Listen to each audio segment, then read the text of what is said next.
Super Saravana stores.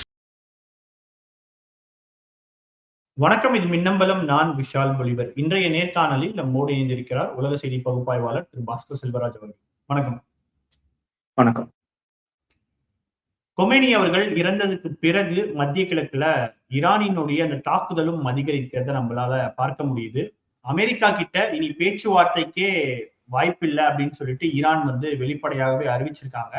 இன்றைக்கு காலையில அபிஷியலாகவே state of ஹார்மோஸையும் Iran மூடியிருக்காங்க. கடந்த 48 மணி நேரத்துல மத்திய கிழக்குல என்ன மாதிரியான ஒரு தாக்குதல்கள், என்ன மாதிரியான ஒரு சூழல் இருக்கு? நம்ம கடந்த காணொலியில பேசும்பொழுது இந்த போர் எத்தனை நாள் நீடிக்கும் அப்படின்றத பொறுத்திருந்து பார்க்கலாம் அப்படின்னு நீங்க சொல்லியிருந்தீங்க.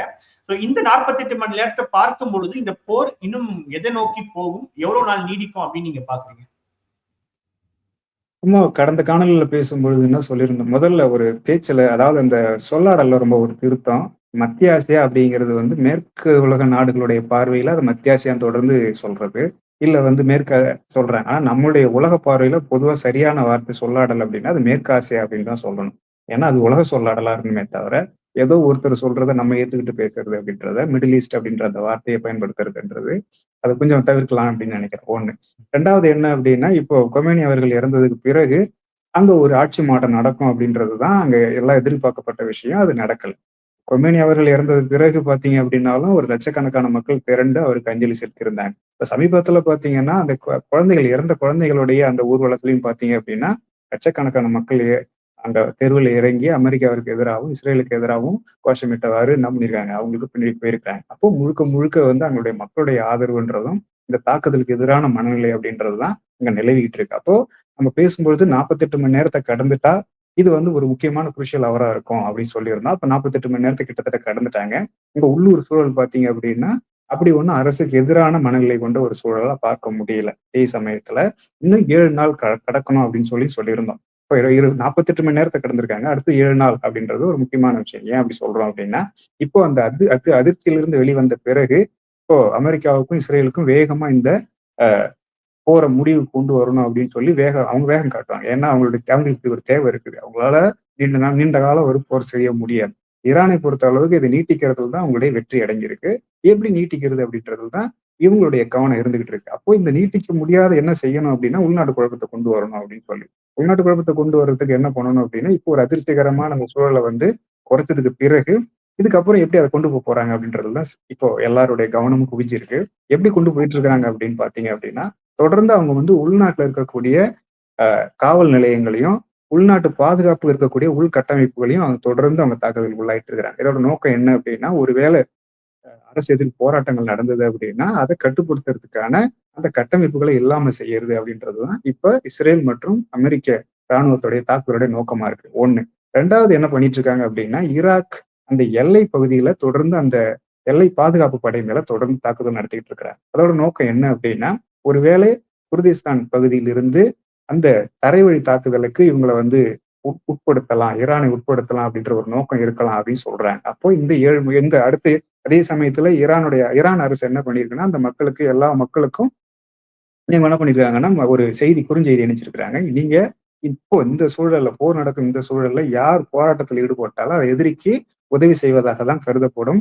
அது IRGC தகுந்த முறையில அதை எதிர்கொள்ளும் அப்படின்னு சொல்லி அவங்க ஒரு எச்சரிக்கை விடுத்திருக்கிறாங்க. அப்போ இப்படி ஒரு சூழல் இருந்துகிட்டு இருக்கிறதையும் நம்ம புரிஞ்சுக்கிறோம். அப்போ இந்த 7 நாளை கடக்கிறது அப்படிங்கிறது ஒரு முக்கியமான விஷயமா இருக்கும்.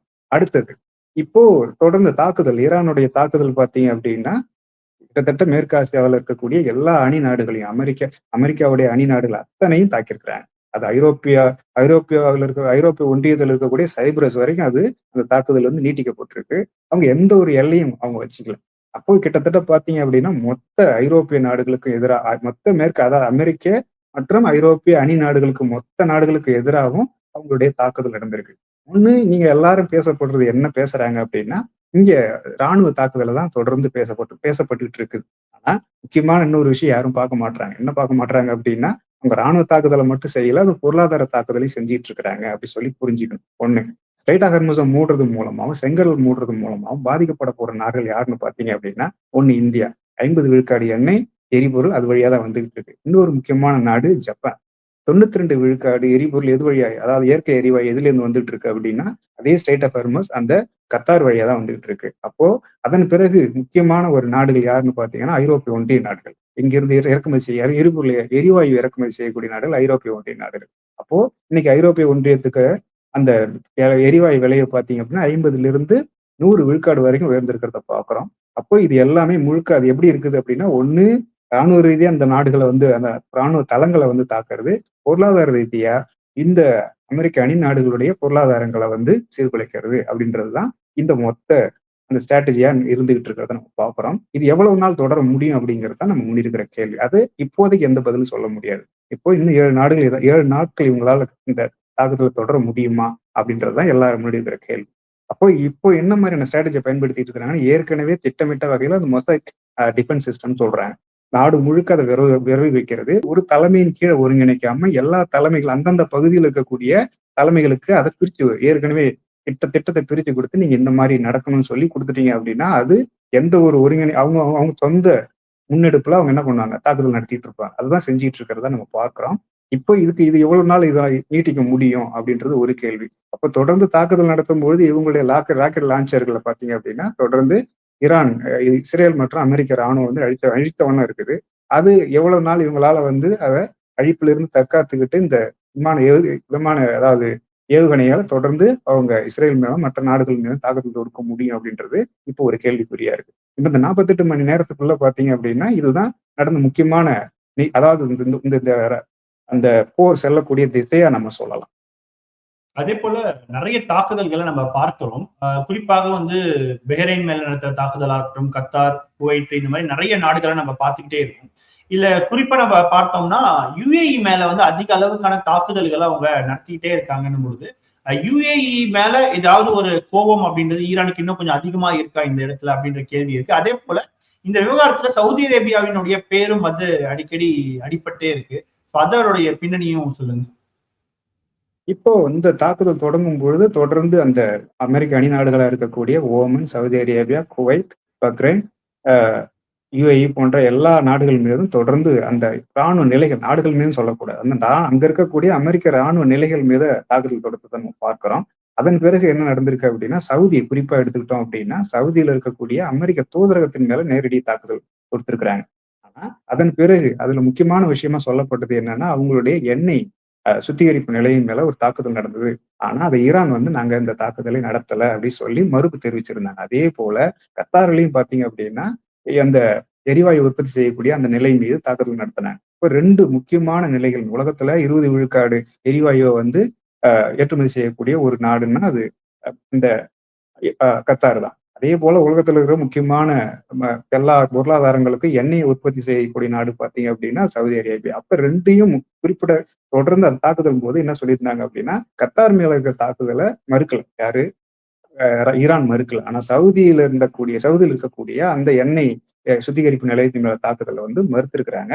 ஆனா இன்னொரு செய்தி வந்திருக்கு. என்ன செய்தி வந்திருக்கு அப்படின்னா, மொசாத் அவங்களுடைய ஏஜென்ட்டுகள் அந்த சவுதி அந்த எண்ணெய் சுத்திகரிப்பு நிலையத்தின் மீது தாக்குதல் நடத்திருக்கலாம் அப்படின்னு சொல்லியிருக்கிறாங்க. அதே சமயத்துல அந்த யுஏஇ மற்றும் அந்த சவுதி அரேபிய பகுதிகளில் மொசாதோடைய அந்த ஏஜென்ட்டுகளை கைது செய்ததாகவும் செய்திகள், அதாவது சில செய்திகள் வெளியில் வந்திருக்கு. அப்போ இது வந்து இஸ்ரேலுடைய சீர்குலைவு வேலை அப்படின்னு சொல்றாங்க. அதன் பிறகு இன்னொரு விஷயத்த நம்ம தொடர்ந்து பார்த்தோம் அப்படின்னா, சவுதி அரேபியால இப்போ அந்த ராணுவ நிலைகள் மீது தாக்குதல் நடத்துறது கிட்டத்தட்ட நின்று போயிருக்குன்னு தான் சொல்லணும். அங்க எந்த தாக்குதல் அந்த தூதரகத்தின் மீது தான் தாக்குதல் நடத்தப்பட்டிருக்கே தவிர அங்க இருக்கக்கூடிய அந்த அமெரிக்க தளத்தின் மீது தாக்குதல் வந்து கிட்டத்தட்ட நின்று போயிருக்கு. அதன் பிறகு அந்த கடும் எதிர்ப்பு பதிவு செஞ்சதுக்கு பிறகு சவுதி கூட புத்தின் பேசியிருக்கிறாரு. அதே சமயத்துல சீன வெளியுறவு அமைச்சர் பேசியிருக்கிறாரு. அப்போ இந்த அதன் பிறகு அவங்களோட நிலைப்பாடு அப்படிங்கிறது ரொம்ப ஒரு வகையான மௌனம் தான் அங்க நிலவுது. அப்போ சவுதி தான் அங்க தூண்டி விட்டாங்க அப்படின்னு சொல்லி ஏற்கனவே, அதாவது நீங்க தொடர்ந்து தாக்குதல் நடத்த சொல்லி ட்ரம்புக்கு அழுத்தம் கொடுத்ததா செய்தி வந்ததால சவுதி மேல கடுமையான குற்றச்சாட்டுகள் வந்தது. ஆனா சவுதி அதை மறுத்திருக்கு. நாங்க அப்படி செய்யவே இல்லை, அப்படியான ஒரு விஷயத்த நாங்க செய்யலை அப்படின்னு சொல்லி. அப்போ அதையும் இந்த மொசாத் ஏஜென்ட்டுகள் வந்து அங்க வந்து கைது செய்யப்பட்டு சேர்த்து வச்சு பார்க்கும்பொழுது இது வந்து சவுதி மற்ற நாடுகளை வந்து இந்த போர்ல உள்ள கொண்டு வர்றதுக்கான ஒரு உத்தியா நம்ம புரிஞ்சுக்கலாம். இது சவுதி சார்ந்த விஷயத்த நம்ம இப்படி புரிஞ்சுக்கலாம். 2வது என்னன்னா, யுஏஇ தொடர்ந்து தாக்கப்பட்டதா சொன்னாங்க. அங்க தாக்கப்பட்டது என்ன அப்படின்னா, அமேசானுடைய அந்த டேட்டா சென்டர் மேல கடுமையா தாக்கியிருக்காங்க.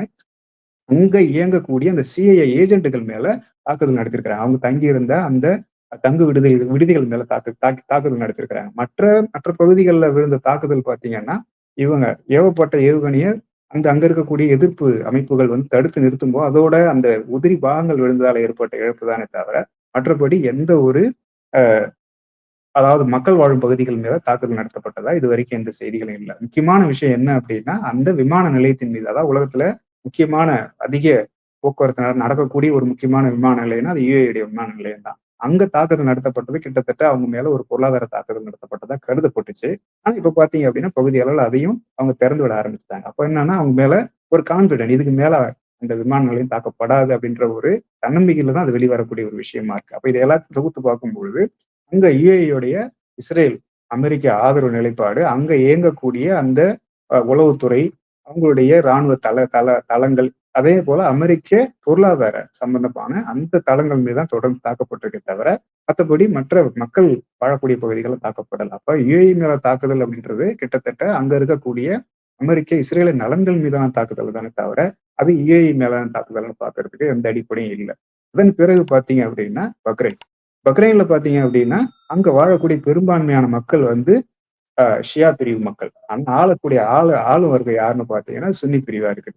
அப்போ அங்க தான் அதிகமான தாக்குதல பார்க்குறோம். அங்க தான் அந்த அமெரிக்காவுடைய 5த் ஃப்ளீட்ன்னு சொல்லக்கூடிய அந்த நேவியோடைய தலைமையகம் அங்க இருக்குது. அவங்களோட நோக்கம் என்னவா இருக்குது அப்படின்னா, அங்க அந்த தலைமையகத்த முழுக்க முழுக்க செயலற்றதா மாற்றுறது அப்படின்றது தான் அவங்களுடைய நோக்கமா இருக்கு. அங்க மக்கள் எதிர்ப்பு அதாவது போராட்டங்கள் ஈடுபட்டதாகவும், அது அரசு ஒடுக்கப்பட்டதாகவும், அந்த ஜிசிசின்னு சொல்லக்கூடிய அந்த இஸ்லாமிய நாடுகளுடைய கூட்டமைப்பு ஒண்ணா சேர்ந்து அந்த போராட்டக்காரர்களை ஒடுக்குறதுக்கான ஏற்பாடுகளை செய்யறதாவும் தகவல் வந்திருக்கு. அப்போ இது ஒரு விஷயமா பார்க்குறேன். இப்ப கொஞ்ச நேரத்துக்கு முன்னாடி பேசும்போது என்ன சொன்னோம் அப்படின்னா, ஈரான்ல ஒரு மக்கள் கிளர்ச்சியை உருவாக்குறது அப்படிங்கிறது அமெரிக்காவுடைய ஸ்ட்ராட்டஜியா இருக்கு. இப்ப ஈரானுடைய ஸ்ட்ராட்டஜி என்னவா இருக்குது அப்படின்னா, பஹ்ரைன்ல இருக்கக்கூடிய ஷியா பிரிவு மக்களுக்கு அவங்க அந்த தாக்குதலின் மூலமா ஒரு உந்துதலை கொடுத்து அங்க ஒரு உள்நாட்டு கலவரத்தையோ இல்ல ஒரு குழப்பத்தை ஏற்படுத்துறதுக்கான ஒரு நோக்கமா கூட இருக்கலாம். ஏன்னா போர் நடவடிக்கை அப்படிங்கிறது நீங்க எதிரி ஒரு நகர்வு செய்யும்போது அது எதிரான நகர்வு அப்படிங்கிறது இயல்பான ஒரு விஷயம். அப்ப இவங்க நல்லவங்க அவங்க கெட்டவன்னு பார்க்கக்கூடாது. போர்ல யார் ஜெயிக்கிறாங்க யார் ஜெயிக்கிறாங்க அப்படின்றதுதான் பொதுவா முன்வைக்கக்கூடிய அந்த ஒரு ஒரு டாக்டிக்ஸ் அதாவது உத்தியா பயன்படுத்துவாங்க. அப்போ அந்த அந்த அந்த வழியில பார்க்கும்பொழுது பஹ்ரைன்ல இந்த மாதிரி ஒரு ஆட்சி மாற்றத்துக்கு ஈரான் முயற்சி செய்யறதா கூட இதை நம்ம புரிஞ்சுக்கலாம். அதன் பிறகு வந்து குவைத். குவைத்துல பாத்தீங்க அப்படின்னா, ஒரு 3 போர் விமானங்கள் வந்து சுட்டு வீழ்த்தப்பட்டதா தகவல் வந்தது. அதான் யாரு சுட்டு வீழ்த்தினாங்க அப்படின்னா, ஈரான் சுட்டு வீழ்த்திருந்தா எல்லாரும் சொன்னாங்க. ஆனா அமெரிக்கா என்ன சொல்லியிருக்கு அப்படின்னா, அந்த 3 போர் விமானங்களும் தவறான அதாவது நட்பு நாடுகளுடைய போர் விமானத்தை எதிரி நாடுகளின் போர் விமானமா கருதி என்ன பண்ணிருக்காங்க அப்படின்னா, சுற்றி வீழ்த்திருக்காங்க அப்படின்னு சொல்லி அவங்க சொல்லியிருக்கிறாங்க. இதுல எது உண்மை, எது பொய் அப்படின்னு யாருக்குமே தெரியல. அப்போ உண்மை என்னவா இவங்க ஈரான் தரப்புல நின்னு ஆய்வு செய்யக்கூடிய ஆட்கள் என்ன சொல்றாங்க அப்படின்னா, S-300 அந்த சிஸ்டம் பாத்தீங்கன்னா, ஒரே நேரத்துல பல போர் விமானங்களை எதிர்கொள்ளக்கூடிய தன்மை கொண்டது. அதே சமயத்துல அந்த தூரம், அதாவது அந்த விமானங்கள் இருக்க தூரமும், அந்த ஈரான் இருக்கக்கூடிய தூரமும் பாத்தீங்கன்னா 300 கிலோமீட்டர்கள். அப்ப 300 கிலோமீட்டர் அப்படிங்கிறது பாத்தீங்க அப்படின்னா, இவங்களுடைய அந்த S-300 தாக்குதல் எல்லைக்கு உட்பட்ட பகுதி தான். அதனால வந்து இது சுட்டு வீழ்த்தப்பட்டிருக்கலாம் அப்படின்னு சொல்லி முதல் கருத்து. 2வது கருத்து என்ன சொல்றாங்க அப்படின்னா, சர்ப்ரைஸா இவங்க கடந்த முறை என்ன அறிவிச்சிருந்தாங்க, ஈரான் அறிவிச்சிருந்தாங்க அப்படின்னா, கடல், வான் மற்றும் தரை வழின்னு சொல்லி எல்லா வகையிலும் நாங்க தாக்குவோம் அப்படின்னு சொல்லியிருந்தாங்க. அப்போ அவங்கள்ட்ட இருக்கக்கூடிய ஒரு போர் விமானங்களை நீங்க வந்து வழியா வந்து இந்த 3 விமானங்களையும் சுட்டு வீழ்த்திருக்கலாம் அப்படின்னு சொல்லி இன்னும் ஒரு கருத்து நிலவுது. ஆனா மற்றவங்க என்ன சொல்றாங்கன்னா, அது ரொம்ப கடுமையான ரொம்ப சேலஞ்சிங்கான ஒரு பகுதி. ஆனா இது வந்து ஃப்ரெண்ட்லியான அந்த ஃப்ரெண்ட் ஆஃப் ஃபோரா அதாவது எதிரியா நட்பு நாட்டு போர் விமானமான்னு தெரியாத காரணத்தால இது சுட்டு வீழ்த்தப்பட்டிருக்கலாம் அப்படின்னு சொல்லி மறுதரப்பு சொல்லுது. அந்த அளவுக்கு வந்து ஈரானுக்கு அந்த வலிமை இல்ல. அது இவங்க தான் அந்த மாதிரியான ஒரு விபத்தா தான் இதை கருதலாம் அப்படின்னு சொல்லி இவங்க சொல்றாங்க. அதுல வந்து ஒரு தெளிவு இல்லாம இருக்கு. ஆனா அதுல முக்கியமான இன்னொரு விஷயம் என்ன சொல்றாங்க அப்படின்னா, இந்த கத்தார் 2 Su-24 விமானத்தை நாங்க சுட்டு வீழ்த்தணும் அப்படின்னு சொல்லி அறிவிச்சிருக்கிறாங்க. அப்ப அது என்ன சொல்லுது அப்படின்னா, இவங்க ஈரானுடைய போர் விமானங்கள் நடப்புல பயன்பாட்டுல இருக்குது. ஏதோ குறிப்பிடத்தக்க அளவுக்கு அவங்களால பயன்படுத்துற நிலையில இருக்கக்கூடிய சார் அவங்கள்ட்ட இது வரைக்குமான சிந்தனை என்னவா இருந்தது அப்படின்னா, அவங்கள்ட்ட ரொம்ப அதர பழசான F-5 சார்ந்த அந்த அமெரிக்க போர் விமானங்கள் தான் அவங்கள்ட்ட இருக்கு. மத்தபடி ஒண்ணும் பெருசா இல்ல அப்படின்னு சொல்லி தான் எல்லாரும் நினைச்சுட்டு இருந்தாங்க. ஆனா இந்த தகவல்கள் என்ன சொல்லுதுன்னா, அவங்கள்ட்ட இந்த மாதிரியான போர் விமானங்கள் எதிர்த்து நிக்கிறதுக்கும், அதாவது எதிரிகளை வந்து எதிர்கொள்றதுக்குமான போர் விமானங்கள் ஒரு சிலது இருக்கலாம் அப்படின்ற ஒரு உண்மை வெளியில வந்திருக்கு. அதன் அடிப்படையில பார்க்கும்போது இவங்க அதாவது ஈரானை சேர்ந்த போர் விமானங்கள் அமெரிக்க போர் விமானங்கள் எதிர்கொண்டிருக்கலாம் அப்படின்னு சொல்லி நான் ஊகிக்கலாமே தவிர உண்மை என்ன நமக்கு தெரியாது. அது யார் சொல்றது? இது ரொம்ப பொறுமையா தான் அதுக்கான தகவல்கள் வெளியில வரும். இதுதான் மொத்த இந்த நாடுகளை பொறுத்த அளவுக்கு, அதாவது அங்க மேற்காசியாவில் இருக்கக்கூடிய இந்த இஸ்லாமிய நாடுகளை பொறுத்த அளவுக்கு நடந்த நிகழ்வுகள். ஆனா இந்த நிகழ்வு நடந்ததுக்கு பிறகு என்ன பண்ணியிருந்தாங்க அப்படின்னா, எல்லாரும் சேர்ந்து நாங்க ஈரானை எதிர்கொள்வோம் அப்படின்னு சொல்லியிருந்தாங்க. ஆனா அதன் பிறகு பாத்தீங்க அப்படின்னா எந்த ஒரு நகர்வோ, எந்த மாதிரியான ஒரு அதாவது எந்த மாதிரியான ஒரு அறிவிப்போ எதுவும் இல்ல. அப்போ இந்த சீர்குலைவு சார்ந்த அந்த செய்தி, அதன் பிறகு ரஷ்ய அதிபர் பேசின எல்லா வெளியுறவு அமைச்சர்களோடையும், கத்தாரோடையும், சவுதி போன்ற நாடுகளோட பேசினது, அதன் பிறகு சீன வெளியுறவு அமைச்சர் பேசினது, இது எல்லாத்தையும் தொகுத்து பார்க்கும் பொழுது ஒரு தணிக்கிறதுக்கான, அதாவது ஈரானுக்கு எதிராக நகராகும் வகையில தணிக்கிறதுக்கான ஒரு முன்முயற்சி நடந்துகிட்டு இருக்கு. அது எவ்வளவு தூரம் போகும் அப்படின்றத நம்ம பொறுத்து இருந்து தான் பார்க்கணும் இந்த விஷயத்த பொறுத்தளவு. அதே போல ஈரானினுடைய அந்த ஏவுகணை தாக்குதல் அப்படின்றது வந்து நிறைய இடத்துல இன்டர்செப்ட் பண்றதாக ஒரு செய்திகளை நம்ம பார்க்கிறோம். பட் அதையும் தாண்டி இஸ்ரேல்ல குறிப்பா டெல்லவிவ் மாதிரியான பகுதிகளில் வந்து அதிக அளவுக்கான டேமேஜஸ் வந்து ஏற்பட்டதாக ஒரு பக்கம் சொல்றாங்க. இப்போ இந்த இடத்துல வந்து ஈரான் வந்து ரொம்ப பலமா இருக்காங்கன்னு நம்ம எடுத்துக்கிறதா, இல்ல இஸ்ரேல் வந்து அந்த அளவுக்கு பலமா இல்ல, அவங்க கிட்டயும் சில பலவீனங்கள் இருக்கு அப்படின்னு நம்ம எடுத்துக்கலாமா இதை? அந்த பலகீனம் பாத்தீங்கன்னா கடந்த அந்த 12 நாள் போரிலே வெளிப்பட்டுச்சு. அப்போ இவங்களால வந்து தொடர்ந்து ஒரு 2 வாரங்களுக்கு மேல நீங்க தொடர்ந்து ஏவுகணையில ஏவும் பொழுது அதை தடுத்து நிறுத்துறதுக்கான எந்த ஒரு போதுமான அளவுக்கு அவங்கள்ட்ட ஏவுகணை எதிர்ப்பு அமைப்பு இல்லை அப்படின்றது ஒரு விஷயம். 2வது என்னன்னா அவங்கள்ட்ட பல அடுக்கு ஏவுகணை எதிர்ப்பு அமைப்பு இருக்கு. அது டேவிட் ஸ்லிங், அயன் டாம், அதுக்கப்புறம் வந்து தாட் போன்ற விமானம் மற்றும் ஏவுகணை எதிர்ப்பு அமைப்புகள் இருக்கு. அதனால அதை மீறி யாரும் போக முடியாது அப்படின்றதான் இது வரைக்கும் கட்டமைக்கப்பட்ட ஒரு பிம்பம். ஆனா அந்த பிம்பம் கடந்த முறையே உடைக்கப்பட்டிருக்கு. இந்த முறையை பாத்தீங்க அப்படின்னா இந்த ஈரானுடைய நடவடிக்கை பாத்தீங்கன்னா பிறந்த முறை ஒரே நேரத்துல, அதாவது மொத்தமா அந்த ட்ரான் சொல்லக்கூடிய ஆளில்லா போர் விமானங்களையும் மற்ற ஏவுகணையும் ஒரே நேரத்துல அவங்க மேல தாக்குதலை தொடுக்கிறது. அதன் மூலமா அந்த ஏவுகணை எதிர்ப்பு கட்டமைப்புகளை வந்து சேச்சுரேட் பண்றது அப்படின்னு சொல்லி ஒரு ஸ்ட்ராட்டஜி எடுத்திருந்தாங்க. ஆனா இந்த முறை பாத்தீங்கன்னா அந்த மாதிரி செய்யல. ஒரு நாள்ல அவ்வளவு ட்ரான்களையோ ஏவுகணைகளையோ ஏவனதா தெரியல. ஆனா அதே சமயத்துல அவங்களுடைய ஏவுகிற அந்த பேட்டர்னை பாத்தீங்க அப்படின்னா இப்போ செலவு குறைவான முதல்ல எளிதா இடைமறிக்கக்கூடிய சில ஏவுகணைகளை ஏவுறது. அதன் பிறகு பாத்தீங்கன்னா இவங்களால இடைமறிக்க முடியாத இந்த சமீபத்தில் அறிவிக்கப்பட்ட கொமர்சன் சொல்றாங்க, பேர் சரியா சொல்ல முடியல. அதாவது 12 மணி, அதாவது சூப்பர் சானிக் அந்த ஏவுகணை வந்து ஏவி இருக்காங்க. அது குறிப்பிட்ட ஒரு குறித்த இலக்கு நோக்கி தாக்கி அதை அழிச்சிருக்கிறத பாக்குறோம் நம்ம. அப்போ என்ன பண்றாங்க அப்படின்னா தொடர்ந்து ஒரு எதிர்பாராத விதமாகவும் சில தடுத்து நிறுத்தக்கூடிய சில ஏவுகணைகளை ஏவுறது, ட்ரோன்களை ஏவுறது, இதுல எதிர்பாராத வகையில முக்கியமான இலக்குகள் வரும்பொழுது இவங்க என்ன பண்றாங்க, ஈரானை தரப்பு இந்த நவீன ஏவுகணைகளை ஏவி அவங்களை தாக்குறது அப்படின்னு சொல்லி அந்த ஒரு உத்தியை கை கொண்டிருக்கிறத நம்ம பாக்குறோம். அப்போ இதனுடைய நோக்கம் என்ன அப்படின்னா இவங்க இஸ்ரேல் வந்து தொடர்ந்து அவங்க தொடர்ந்து அந்த மக்களை வந்து அந்த என்ன சொல்றது, ஷெல்டருக்கு கீழே இருக்க வைக்கிறது, தொடர்ந்து பயத்துல உருவாக்குறது, அப்போ அரசுக்கு எதிரான மனநிலையை வந்து உருவாக்குறது, அரசையும் தொடர்ந்து 24 மணி நேரம் அவங்கள வந்து தொடர்ந்து அலர்ட்லயே வச்சிருக்கிறது. அதன் மூலமா அவங்கள வந்து பலகீனப்படுத்துறது, அவங்களுடைய ஏவுகணை எதிர்ப்பு அமைப்புகளை பயன்படுத்த வச்சு அவங்கள முழுக்க சேச்சுரேட் பண்ணிடுறது. அந்த ஏவுகணை எதிர்ப்பு அமைப்புகளை சேச்சுரேட் பண்ணதுக்கு பிறகு அவங்கள மண்டியிட வைக்கிறது அப்படின்னு சொல்லி ஒரு ஸ்ட்ராட்டஜியை பயன்படுத்துறாங்க. அப்ப அதோட விளைவாதான் நம்ம என்ன பாக்குறோம்னா பல ஏவுகணை எதிர்ப்பு அமைப்புகள் வந்து இவங்க ஏவுற அந்த ஏவுகணைகளை வந்து தடுத்து நிறுத்துறத பாக்குறோம். ஆனா எல்லா ஏவுகணையும் வந்து ரொம்ப நவீன ஏவுகணைகள் சொல்ல முடியாது. அப்ப IRGC என்ன சொல்லுது அப்படின்னா இப்ப நாங்க ஏவுகணை எல்லாம் பாத்தீங்கன்னா முதல் மற்றும் 2ஆம் தலைமுறை ஏவுகணைகளை ஏவிக்கிட்டு இருக்கிறோம், இன்னும் 3ஆம் 4ஆம் தலைமுறை எல்லாம் இருக்குது அப்படின்னு சொல்றாங்க. அதே மாதிரி வரக்கூடிய அந்த காணொலிகளை பாத்தீங்க அப்படின்னா அந்த வான்வெளியில அது ஏற்படுத்தக்கூடிய அந்த பிம்பம் பாத்தீங்க அப்படின்னா அது சூப்பர் சானிக், ஹைப்பர் சானிக் விமானங்களுடைய அந்த பிம்பமா தான் இருக்குது. அப்போ இது வந்து ஒரு கலவையா இருக்கு. அப்போ இது கலவையோட நோக்கம் என்ன அப்படின்னா இந்த போராட்டத்தை இந்த ஏவுகணை ஏவுற அந்த போரை வந்து பாத்தீங்க அப்படின்னா அவங்க 4 வாரம் சொல்றாங்க. ஆனா வெளியுறவு அமைச்சரும் சரி, அதே சமயத்துல அங்க அந்த பாதுகாப்பு ஆலோசகர்களோட லாரிஜானி என்ன சொல்றாரு அப்படின்னா நாங்க வந்து குறுகிய காலத்துக்கு நாங்க தயாரிப்பு செய்யல, நீண்ட காலத்துக்கு நாங்க தயாரிப்பு செஞ்சிருக்கிறோம் அப்படின்னு சொல்றாரு. இப்போ இவங்களுடைய அந்த ஏவுகணை ஏவுகிற அந்த பேட்டர்ன் எதை சொல்லுது அப்படின்னா இதை நீண்ட காலத்துக்கு நீட்டிக்கிறது, அதுக்கான ஒரு ஸ்ட்ராட்டஜியை பயன்படுத்துறதுதான் பாக்குறோம். நம்ம அதைதான் செஞ்சிட்டு இருக்காதான் நம்ம புரிஞ்சுக்கலாம். அதே போல இப்போ இந்த 48 மணி நேரத்துல பாத்தீங்கன்னா சீனா வந்து ஒரு 10 மணி நேரத்துக்கு முன்னாடி தான் வந்து இந்த கண்டனம் வந்து தெரிவிச்சிருக்காங்க. நிறைய விமர்சனங்கள் நம்ம என்ன பார்த்தோம் அப்படின்னா சீனா வந்து கைவிட்டுடுச்சு ஈரான அப்படின்ற மாதிரி ஒரு விமர்சனம் பொதுத்தளத்துல வருது. அதுதான் உண்மையா? இப்ப சீனா வந்து இப்ப இந்த கண்டனம் தெரிவிக்கிறத நம்ம எப்படி பார்க்கணும்? சீனாவோட அரசியல் நிலைப்பாடு அப்படின்னு பார்க்கும்பொழுது அவங்க முதல்ல எடுத்தோடனே வேகமா கண்டனம் அப்படிங்கிறது எங்க தெரிவிச்சிருந்தாங்க அப்படின்னா அந்த பாதுகாப்பு கவுன்சிலுடைய கூட்டத்துல அவங்க சீனாவுடைய என்வாய் தெளிவா அதை வந்து கண்டிக்கிறதா தான் சொல்லியிருந்தார். அதன் பிறகு வெளியுறவு அமைச்சர் வந்து தன்னுடைய கடுமையான கண்டனத்தை பதிவு செஞ்சார். அப்போ அவங்களுடைய நகர்வு பார்த்தீங்கன்னா ரொம்ப கவனமா என்ன நடக்குது, அதான் 48 மணி நேரம் சொல்லியிருந்தோம் இல்லைங்களா, அதே ஆட்சி மாற்றம் அப்படி என்ன மாதிரி எந்த திசையில போகுது அப்படின்றத கவனிச்சுட்டு அதுல இருந்து அவங்க வந்து ஒரு சரியான நிலைப்பாட்டை நோக்கி நகர்றது அப்படின்றதான் நம்ம எடுக்கிறதா நம்ம புரிஞ்சுக்கலாம் இந்த விஷயத்தை பொறுத்த அளவுக்கு. ஆனா சீனா மேல வைக்கக்கூடிய அவங்களுடைய விமர்சனம் என்ன அப்படின்னா, உங்களுடைய ராணுவ உதவின்றது சரியா இல்ல, போதுமானதா இல்ல அப்படின்றத எல்லாரும் வைக்கிற விமர்சனம். ஆனா ஆரம்பத்துல இருந்து இப்ப வரைக்கும் எல்லாரும் நம்ம காணொலியில சொல்றது என்ன அப்படின்னா, ஈரானுக்கு தேவையானது சமிக்கைகளும் அதே சமயத்துல இந்த உளவு தகவல்கள், அதாவது எந்தெந்த இடத்துல எந்த மாதிரியான போர் விமானங்கள் இருக்கு, எந்த மாதிரியான ஏவுகணை அமைப்புகள் இருக்குது அப்படின்றத அவங்க கண்டறியறதுக்கான கட்டமைப்புகள் ஈரான்கிட்ட இல்ல.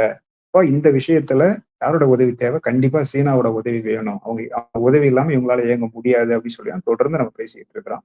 அதே சமயத்துல இப்போ சமீப நிகழ்வு வரைக்கும் பாத்தீங்க அப்படின்னா, அமெரிக்காவுடைய ஒவ்வொரு நகர்வையும் சீன அந்த செயற்கைக்கோள்கள் வந்து படம் பிடிச்சு வெளியிட்ட வண்ணம் இருக்குது. எந்த விமானம் எந்த இடத்துல எவ்வளவு விமானங்கள் நிக்குதுன்ற வரைக்கும் தெளிவா வெளியிட்டு வரைக்கும் தான் இருக்காங்க. அப்போ இவங்க வந்து உதவியே செய்யல அப்படின்னு சொல்லி முடிவுக்கு வர முடியுமான்னா தெரியல. அப்படி ஒரு முடிவுக்கு வர முடியாதுன்னு தான் நான் கருதுறேன் நான். ஒண்ணு. 2வது என்னன்னா, அவங்களுடைய ராணுவ உதவி அப்படிங்கிறது இந்த ரேடார் அமைப்புகளுடைய உதவியா தான் முக்கியமான ஒரு உதவியா இருக்கும் அப்படின்னு சொல்லி நம்ம பார்த்தோம். ஒருவேளை இப்ப சுட்டு வீழ்த்தப்பட்ட அந்த போர் விமானங்கள் ஆகட்டும், இதே சமயத்துல இப்போ வரப்போற காலங்கள்ல அந்த இவங்கள இஸ்ரேலிய அமெரிக்க ஏவுகணை, அதாவது தாக்குதல்களை எதிர்கொள்றதுக்கு இவங்க எந்த மாதிரியான ஏவுகணை எதிர்ப்பு அமைப்புகளை வந்து பயன்படுத்த போறாங்கன்ற வகையில தான் வச்சுதான் நம்ம வந்து முடிவுக்கு வரணும். ஏன் அப்படின்னா, ஈரானை பொறுத்த அளவுக்கு அவங்கள்ட்ட ஏவுகணை இல்லாம இல்லை, ஏவுகணை இருக்குது. என்ன இல்லை அப்படின்னா, அந்த ஏவுகணைகளை சரியான ஒரு திசையில சரியான இலக்கை நோக்கி கொண்டு போய் அதை சரியான முறையில தாக்க வைக்கிறது அப்படின்றது அவங்களுக்கு தேவையான விஷயமா இருக்கு. கடந்த முறை போர் நடந்த போது என்ன பார்த்தோம்? முழுக்க ஈரானுடைய அந்த ஏவுகணை எதிர்ப்பு அமைப்புகள் முழுக்க செயலற்று போயிடுச்சு. ஆனா இந்த முறை அப்படி இல்லை. நம்ம இஸ்பஹான் ஆகட்டும், இல்ல வந்து தெஹ்ரான் பகுதி ஆகட்டும், இப்ப ஏவுகணை எதிர்ப்பு அமைப்புகள் பல்வேறு சமயத்துல அந்த ஏவுகணை எதிர்ப்புகள் செயல்பாட்டுல இருக்கிறத நம்ம பார்க்கிறோம். அப்படி ஒண்ணும் அது வந்து சேச்சுரேட் பண்ணல, அது வந்து செயலற்றதா மாற்றப்படலை. ஆனா அது எதிர்த்து நின்று ஏதாவது ஒரு ஏவுகணையோ இல்ல வந்து ஒரு போர் விமானத்தை சுட்டு வீழ்த்துச்சா அப்படின்னா இது வரைக்கும் சுட்டு வீழ்த்தல. இப்போ இனிமே சுட்டு வீழ்த்தாதான்றது நமக்கு தெரியாத விஷயம். அது பயன்படுத்தினாங்களா பயன்படுத்தலையா, இவங்க கொடுத்தாங்களா கொடுக்கலையான்றது தெரியாத விஷயம். அப்போ அவங்களுடைய அந்த ஆதரவு இன்னைக்கு வரைக்கும் பாத்தீங்க அப்படின்னா, உக்ரைனுக்கான அந்த ரஷ்யா பகுதிக்கு ஆதரவு, அவங்களுடைய உதவி பாத்தீங்க அப்படின்னா பகிரங்கமா அவங்க சொன்னதா எங்கேயுமே தகவல் வரல. ஆனா அதுக்காக உதவியே செய்யல அப்படின்னு நம்ம முடிவுக்கு வர மாட்டாங்க. உலகத்துல யாரும் முடிவுக்கு வர மாட்டாங்க. அப்போ வெளியில அவங்க அறிவிக்கல அப்படின்றதுக்காக அவங்க உதவி செய்யல அப்படின்னு சொல்லி அவங்க மேல விமர்சனம் வைக்கிறதுன்றது அவசியம் இல்லாதது அப்படின்னு நான் கருதுறேன். ஒருவேளை அதை ஒவ்வொருத்தருக்கும் ஒரு பார்வை இருக்கலாம். அது வந்து அதுல ஒண்ணும் நம்ம எதுவும் சொல்றதுக்கு இல்லை. அதுக்காக அவங்க எதையுமே வெளியில அறிவிக்கல, பகிரங்கமா அறிவிக்கல அப்படின்றதுக்காக அவங்க எந்த உதவியும் செய்யல அப்படின்னு சொல்லி முடிவுக்கு வர்றது அப்படிங்கிறது சரியானதா இருக்காது. அதே சமயத்துல இந்த நேரத்துல அவங்களுடைய ராணுவ உதவி மட்டும் கிடையாது, அவங்களுக்கு முக்கியமான உதவின்றது இந்த அரசியல் உதவி. இப்போ நீங்க வந்து ஒரு செக்யூரிட்டி கவுன்சில் எடுத்துக்கிட்டாலும் சரிதான், மற்ற நாடுகளை ஒருங்கிணைச்சு, உதாரணத்துக்கு இன்னைக்கு ஜிசிசி நாடுகளை வந்து யாரும் வந்து இவங்களுக்கு ஈரானுக்கு எதிராக திரும்பாத வகையில பார்த்துக் கொள்வது, ரஷ்யா ஆயுதம் வழங்கக்கூடிய ரஷ்யாவுடைய ஒருங்கிணைஞ்சு செயல்படுறது அப்படின்ற விஷயங்கள்ல அவங்க தொடர்ந்து செயல்பட்டு தான் இருக்கிறாங்க. இப்படி ஒன்றும் அவங்க பின்வாங்கினதா தெரியல. அதை வச்சு பார்க்கும்போது அவங்க தேவையான உதவிகளை, அரசியல் சார்ந்த உதவிகளை பகிரங்கமா செய்யறாங்க. மற்ற ராணுவ உதவிகளை வந்து பகிரங்கமா செய்யல அப்படின்னு சொல்லி தான் நம்ம இதை புரிஞ்சுக்கணும். தொடர்ந்து பேசுவோம். பல்வேறு கேள்விகளுக்கு மிக ஆழமாக பதிலளித்தமைக்கு நன்றி.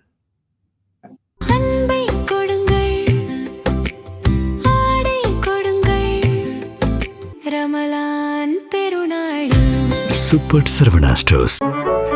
மின்னம்பலம்.com தமிழின் முதல் மொபைல் பத்திரிகை.